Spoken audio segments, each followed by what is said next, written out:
சமீபத்துல வேல் மாறல உட்கார்ந்து பாராயணம் பண்ணிட்டு இருந்தேன். என்னைக்குமே எந்த விஷயத்தை தொடங்க போறதுக்கு முன்னாடி வேல் மாறல் சொல்லிட்டு ஆரம்பிக்கிறது தான் வழக்கம்.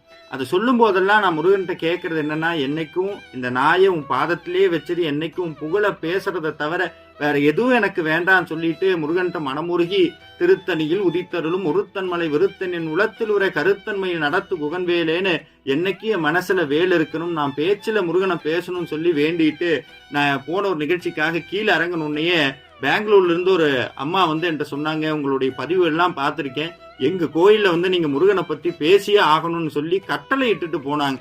அப்பதான் நினைச்சேன், நம்ம கண் இமைக்கிற நேரத்துல கூடி முருகன் நம்மளை கைவிடுறதில்ல, கூடையே இருக்கிறார். நம்ம நிழல் போல முருகன் என் கூடையே இருக்கிறார், நம்ம கூட இருக்காருங்கிறத உணர்த்தியது வேல் மாறல் மகாமந்திரம். நீங்களும் படிங்க, முருகன் உங்க கூடையே இருப்பார், உங்க வாழ்க்கையை நிச்சயமாக மாற்றுவார். நன்றி.